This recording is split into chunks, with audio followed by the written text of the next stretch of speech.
Sir ready ஆயிடுச்சா? எல்லாம் ready, ஆரம்பிக்க வேண்டியதுதான். ஓகே, ஃபஸ்ட்டு எண்ணெய் ஊற்றிட்டிங்களா? நெய்யை ஊற்றியாச்சு. ஓகே, எண்ணெய் 50 ml ஃபஸ்ட்டு அளவுக்காக. Okay okay.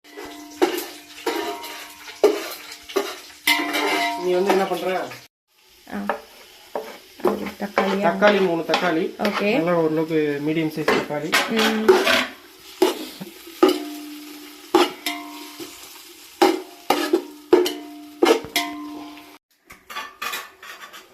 வெங்காயம் தக்காளி நல்லா வதங்கிருச்சு. அடுத்து இஞ்சி பூண்டு பேஸ்ட். ஓகே ஓகேங்க. நான் இந்த கப்புல 2 இது, அதாவது 50 கிராம் இஞ்சி 50 கிராம் பூண்டு ரெண்டையும் அரைச்சிருக்கேன். அரைச்சு போட்டிருக்கேன். அளவுக்காக இந்த ஸ்மால் கப்பு 2 கப்பு தண்ணி விட்டு, தேவையான அளவு தண்ணி விட்டு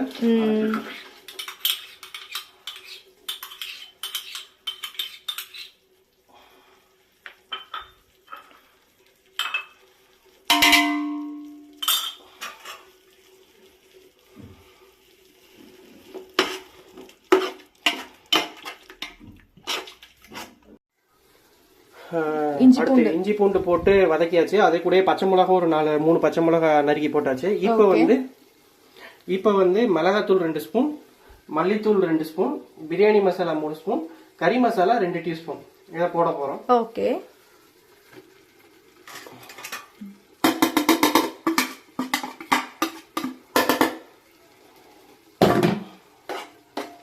மசாலா பச்சை வாசம் போற அளவுக்கு நல்லா வதக்கணும்.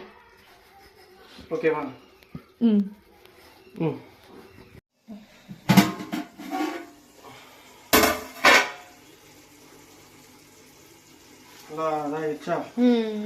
இப்போ கறியை போட போறோம்.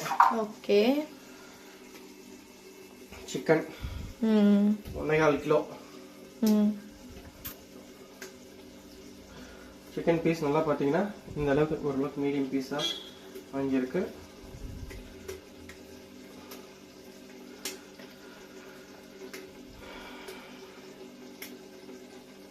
லெக் பீஸ் 4 பீஸா போட்டிருக்கு. 2 பேக் சிக்கன் வந்து எப்படி செலக்ட் பண்ணா 2 பேக் பீஸ் எடுத்து அது எவ்வளோனா 1.5 கிலோ வந்துச்சு. அது அப்படியே சிக்கன் போட்டதுக்கு அப்புறம் பீஸ் அடிபடாம பார்த்து பக்குவமா கிளறணும்.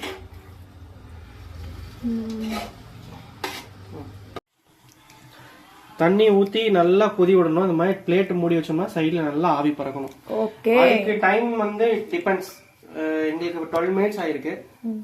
நீங்க எந்த ஃப்ளேம்ல எப்படி வைக்கிறீங்களோ அதுக்கேற்ற மாதிரி. இந்த மாதிரி நல்லா வந்ததுக்கு அப்புறம் ஓபன் பண்ணி பாத்தீங்கன்னா நல்லா அப்பா இருக்கணும். நல்லா கொதிச்சு தண்ணி கொதிக்கணும். சீரக சம்பா அரிசி நல்லா கழுவி 1 kg வச்சிருக்கு. அதே மலைச்சாரலாட்ட தூவி விடணும்.